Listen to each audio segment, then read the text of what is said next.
Hello student, स्वागत है आप लोग का आपके अपने YouTube चैनल शिक्षा सर्कल 2.0 में। फ्रेंड्स, मैं हूं विवेक गुप्ता और हम लोग आज क्लास करने जा रहे हैं। हम लोग का आज का शुरुआती क्लास है हिंदी व्याकरण का। आप कहिएगा कि सर यह किस क्लास के लिए है, तो मैं कहूंगा कि जो बच्चे को हिंदी पढ़ने आता है वहां से लेकर के आपके 12th क्लास या ग्रेजुएशन तक, या जो बच्चे कंपटीशन के, जो मेरे भाई कंपटीशन का तैयारी करते हैं उनके लिए भी यूजफुल है। लेकिन ज्यादा बात यह ध्यान में रखते हुए कि क्लास 9th और 10th के लिए जो बोर्ड के एग्जाम बच्चे देते हैं उनके लिए यह क्लास बहुत ही बेहतर क्लास है। तो आप लोग अगर क्लास 10th के बोर्ड के एग्जाम देने वाले हैं और 9th में पढ़ते हैं, 8 में भी पढ़ते हैं, तो आप लोग वीडियो में बने रहिएगा, क्योंकि आप लोग आज से शुरू करने जा रहे हैं हिंदी व्याकरण की पढ़ाई। और इसमें मैं बहुत छोटी बातों से लेकर के एडवांस लेवल तक मैं लेकर चलूंगा। व्याकरण क्या होता है, व्याकरण का हिंदी में तो बहुत बड़ा रोल है। हिंदी में कैसे रोल है, क्योंकि जब आप व्याकरण नहीं जानिएगा तो वाक्य को, शब्द को कैसे शुद्ध अशुद्ध करके लिखिएगा। कोई कोई ऐसा वर्ड होता है जो बच्चे उसको अशुद्ध लिखते हैं। अशुद्ध को सुधारने के लिए क्या करना होगा, तो आपको हिंदी व्याकरण पढ़ना जरूरी है। साथ ही साथ संस्कृत व्याकरण भी पढ़ना जरूरी है। तो मैं दोनों व्याकरण आपको कंप्लीट कराने वाला हूं आपके इस चैनल पर। तो आप लोग अगर चैनल पर नए आए हैं तो प्लीज चैनल को सब्सक्राइब करिए और वीडियो को अपने मित्र के पास ज्यादा से ज्यादा शेयर करिए, ताकि और लोग भी जुड़े और इस पढ़ाई का, हिंदी व्याकरण का लाभ उठा सके। इतना ही नहीं, इस चैनल के माध्यम से आपके क्लास 10th और 9th की सारी विषय की तैयारी बहुत ही अच्छे ढंग से, बहुत ही अच्छे कंसेप्ट के साथ कराई जाती है। तो आप लोग से यही रिक्वेस्ट है कि आप लोग वीडियो को ज़्यादा से ज़्यादा देखें और ज़्यादा से ज़्यादा शेयर करें। आज हम लोग शुरू करने जा रहे हैं हिंदी व्याकरण। हिंदी व्याकरण, भाई व्याकरण क्या है? व्याकरण क्या है? जैसे हिंदी आपका एक किताब आता है, शास्त्र आता है, उसी तरह व्याकरण भी आपका किताब आता है। और आपके बोर्ड एग्जाम में लगभग 50 मार्क्स का भी होता है। 50 नंबर आपके किताब से पूछे जाते हैं, 50 से कम है, 40 से, अथवा 60 नंबर व्याकरण। पत्र लिखना, अब कह दिया जाए कि बुखार से पीड़ित होने के कारण अपने प्रधानाध्यापक के पास एक आवेदन पत्र लिखे, कैसे लिखिएगा, सारी बातों को बताएंगे। वीडियो को पहले देखते चले। इस वीडियो में नहीं, हिंदी व्याकरण के पूरे सेशन में, पूरे कोर्स में मैं बताऊंगा।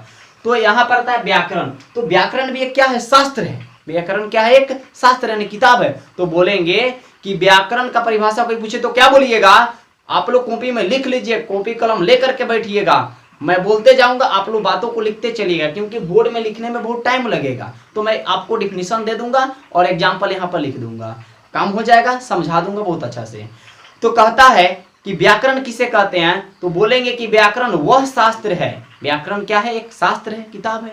तो व्याकरण वह शास्त्र है जो हम लोगों को, यानी हमको, आपको, सारे लोगों को, जो हम लोगों को हिंदी शुद्ध पढ़ने, लिखने और बोलने की तरीका बताता है, उसे हिंदी व्याकरण कहते हैं। व्याकरण वह शास्त्र है जो हम लोगों को हिंदी शुद्ध पढ़ने, लिखने और बोलने का तरीका बताता है, उसे हिंदी व्याकरण कहते हैं। तो यहाँ पर आप लोगों को एक दिमाग में आता होगा कि सर व्याकरण क्या है। तो व्याकरण देखिए, शुभोपली को ही व्याकरण कहते हैं। अब शुभोपली क्या होता है जी? तो शुभो, पहले इसको विच्छेद करिए, इसको तोड़िएगा तो आपको ऐसे मिलेगा। पहले है सु, तो सु से है पहले सुनो, उसके बाद बो है, इसको बोले बोलो, सुनो बोलो। प से पढ़ो, प से पढ़ो, और ली से क्या करो? लिखो। यानी कहने का मतलब हुआ कि शुभोपली को व्याकरण कहते हैं। पहले बातों को सुनिए मेरे भाई, उसके बाद उसको मन ही मन बोलिए, तब उसको पढ़िए और लिखिए। बच्चे को जब सेंटेंस बोला जाता है तो बीच में जी सर, क्या बोले सर, ये सारी बातों को बोलता है। इस बातों को ध्यान में रखिए कि पहले बात को सुनिए ना कि बोलने वाला क्या बोल रहा है, उसके बाद उसको मन ही मन बोल लीजिए। जो शब्द बोले उसको बोलिएगा तभी लिखाएगा, नहीं बोलिएगा नहीं लिखाएगा। और उसको पढ़िए। जैसे लिखना है हमको समिति, तो समिति जब तक बोलिएगा नहीं, उसको बोलिएगा नहीं, पढ़िएगा नहीं, तब तक वो लिखाएगा नहीं। बात तो समझ में आ रही होगी। तो शुभोपली को ही व्याकरण कहते हैं। तो आप लोग नोट में लिख लीजिएगा कि शुभोपली को क्या कहते हैं? व्याकरण कहते हैं। शुभोपली को व्याकरण कहते हैं। अब यहाँ पे क्वेश्चन बनता है कि व्याकरण कितने प्रकार के होते हैं? व्याकरण के प्रकार, हेडिंग डालिएगा, व्याकरण के प्रकार। तो व्याकरण आपके 5 प्रकार के होते हैं। व्याकरण कितने प्रकार के होते हैं? 5। इंग्लिश ग्रामर भी 5 प्रकार के होता है। पहला आता है वर्ण विचार। क्या आता है? वर्ण विचार। दूसरा आता है आपका शब्द विचार। दूसरा क्या आता है? शब्द विचार। तीसरा आता है वाक्य विचार। चौथा आता है छंद विचार। और आपका अंतिम और 5वां आता है चिन्ह विचार। यहां से आपकी व्याकरण चालू होती है। अब यहाँ पर पहला आपका भेद है कि वर्ण विचार क्या होता है। वर्ण क्या है? सारे इसके बाद वाले वीडियो में आपके पूरे वर्णमाला को लगभग 2-3 क्लास लगेगा वर्णमाला में। आपका वर्णमाला अगर कंप्लीट है तो व्याकरण में आपको कोई रोक नहीं सकता है। सारा का सारा क्वेश्चन बोर्ड में अटेंड करके आइएगा। तो वर्ण देखिए, आपका घ क्या है? एक अक्षर है, वर्ण है। र भी क्या है? एक अक्षर है। दोनों को मिला दीजिएगा तो क्या बना? घर बना। घर, घ और घर। तो ये अक्षर है, वर्ण है। अब वर्ण के मिलने से क्या बनता है? शब्द बनता है। क्या बनता है? शब्द बनता है। अक्षर के मिलने से शब्द बनता है। शब्द के मिलने से क्या बनता है? वाक्य बनता है। क्या बनता है? वाक्य बनता है। वाक्य के मिलने से पदबंध बनता है और पदबंध के मिलने से निबंध बनता है और निबंध के मिलने से कथा कहानी बनता है। बात तो समझ में आ गई होगी।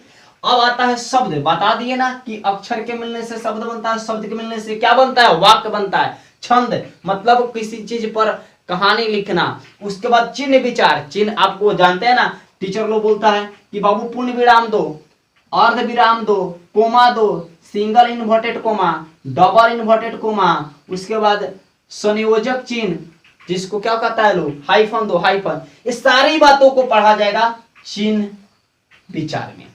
किसमें? चिन्ह विचार में। तब तो आपको कोमा देने का पता चलेगा कि कहां कोमा देंगे, नहीं तो नहीं समझ में आएगा।